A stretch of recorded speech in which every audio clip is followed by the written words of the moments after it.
A shootout in National City early this morning. We're breaking down the information we know and trying to learn more. The migrant shelter at the convention center nearing capacity. What we're learning about the group of unaccompanied minors that just arrived. I don't know where this tire came out, and it was too quick to react. A crash caught on camera may have been caused by a prank. And taking all your beer that's gone bad, and giving it new life. Taking you inside of Rebrew Spirits in Barrio Logan. You're up with News 8. Yummy.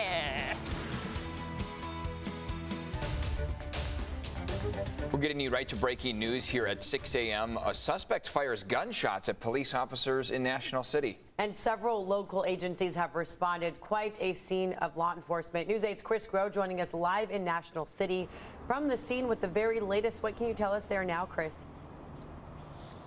And things haven't really calmed down since we last checked in, but we'll continue to show you what we're seeing here on the ground and what we know so far. So again, we have confirmed that someone from within that car at some point while fleeing from this scene, from this jack-in-the-box, you can see it right there in the back of the drive-through area, did fire gunshots at an officer from the National City Police Department and then was able to get away. And that's why this manhunt is underway. We've seen drones being used. We've seen tactical officers kind of searching this area, including on the top of the jack-in-the-box and another nearby building. Now, we did see earlier this morning, shortly after this broke out, that one person was taken into custody. But again, we don't know the extent to what and if any charges that person may be facing, their involvement, etc. We know, though, that there is a manhunt going on right now for the potential shooter involved in this scenario. Now, back out here live again, you can see just there with all the doors there open there with that white sedan. We've seen officers kind of investigating it there as well, too. And then we have also seen just a number of officers from a number of different law enforcement agencies, El Cajon, CHP, and others joining National City Police, who we're told is the lead in this investigation right now, as well as the search for this person who, again, may have fired those shots at officers after fleeing this scene. So we're still trying to learn a lot of information, including why police were stopping this vehicle here in the drive-thru, and then exactly who those other people were that could have been in that car, including that person that was taken into custody. And as soon as we do know more of that information, we'll be sure to bring it to you. Eric and Netta. And stay with News 8 for updates on this developing story. You can visit CBS8.com, our social media pages, and our News 8 app. Turning now to this, the convention center nearly at full capacity as a temporary shelter for migrant children and teenagers. The venue, they have said since the beginning that the county would accommodate more than 1,400 of those minors. More children arrived over the weekend, and this latest group includes migrant boys as well. And News 8's Allison Royal live outside the convention center with more on this. Allison? Good morning, Eric and Netta. Well, it is not just girls that are staying here at the San Diego Convention Center now right behind me. Of the 200 children that arrived last night, some of them are young boys, all ages 12 or younger. Health and Human Services said that it did not want to separate those young boys from their older sisters. So many of these children have family members here in the United States, and they said that the goal is to reunite them with those family members here as soon as possible. So the convention center will hopefully hold about 1,400 of these children. Health and Human Services said that they are hoping to place these children with relatives, and this has happened since the first group of children arrived here on March 27th. While some of these people here have welcomed migrant children with open arms, there have been some criticisms that these migrant children are receiving in-person learning from local teachers, while San Diego Unified children must continue learning from home online. Additionally, many of these children have tested positive for COVID-19. These children were able to travel here despite Californians being asked to not travel out of state. Health and Human Services has said that there was an outbreak of COVID-19 at a different facility in Texas, and that is where the children likely contracted COVID-19 from. About 134 children or so at the shelter tested positive for COVID-19 as of Saturday and were being separated from other children on a different floor, officials said. Most of these teenage girls seeking asylum will stay at the convention center for just over a month. The latest children, of course, arrived on Easter Sunday, which was yesterday. Mayor Todd Gloria attended the 19th annual community Easter egg basket distribution. Gloria said San Diegans made donations to provide Easter gifts to these migrant children. This morning, for them to have Easter baskets, some rosary beads, and the opportunity to worship as they would back home was, I know, very meaningful to them. They were talking about it yesterday. They were looking forward to it today, and that became more special because of the contributions of these great San Diegans who took up a collection and took all those items down to the convention center. And these migrant children here at the convention center will likely stay here until July. Erica Netta. Allison, thanks for that update. We're going to turn now to the latest on the coronavirus. Here's a look at our local case numbers. County health officials reporting 193 new cases. The total now here in our county since the beginning of the pandemic, 270,527. 12 new deaths have been reported, and COVID-related hospitalizations right now are at 197.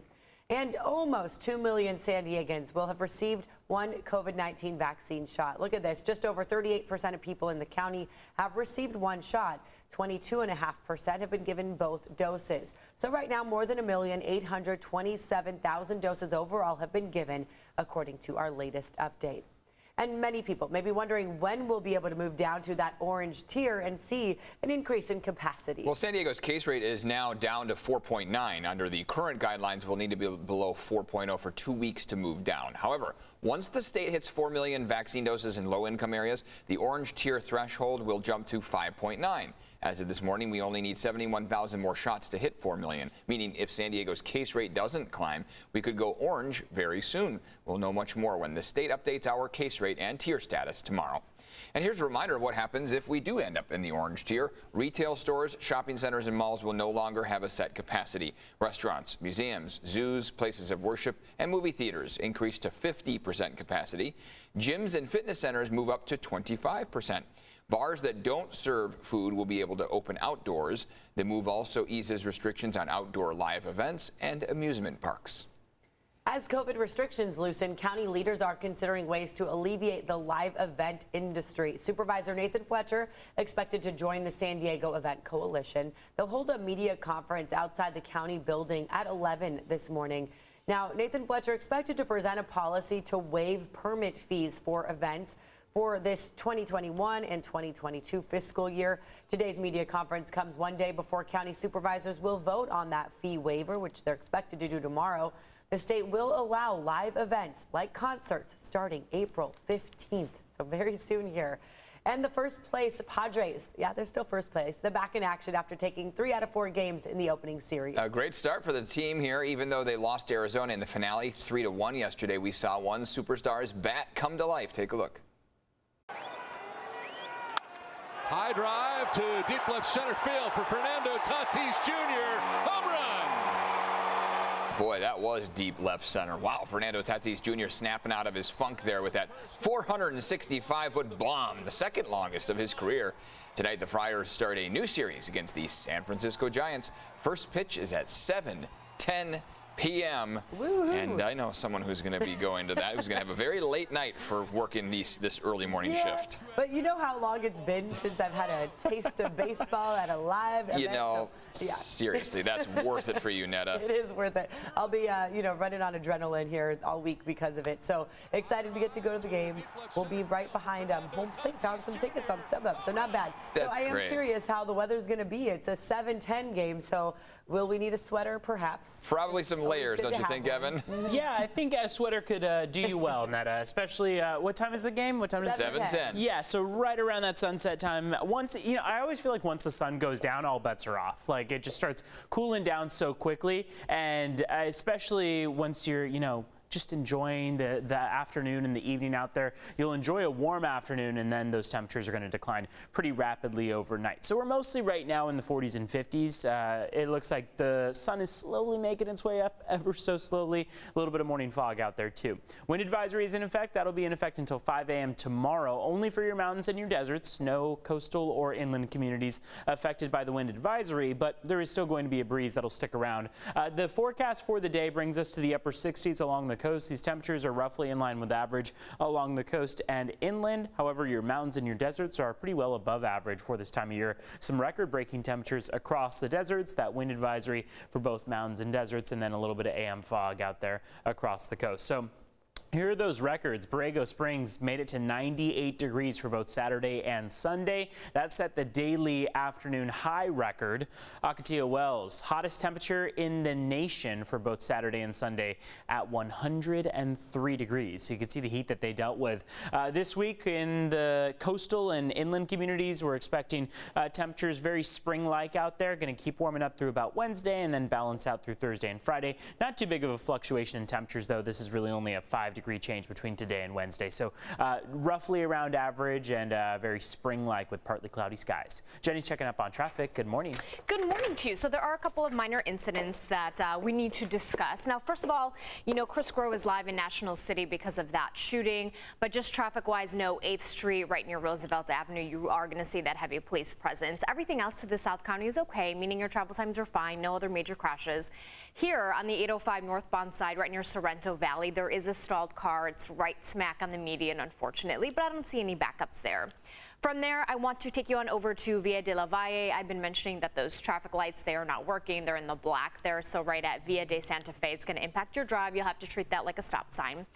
Travel times in the North County are okay. We've got another stall. This is north on the 15. It's a big old truck that stalled out. So Bernardo Drive on the median, you're going to notice a couple lanes blocked.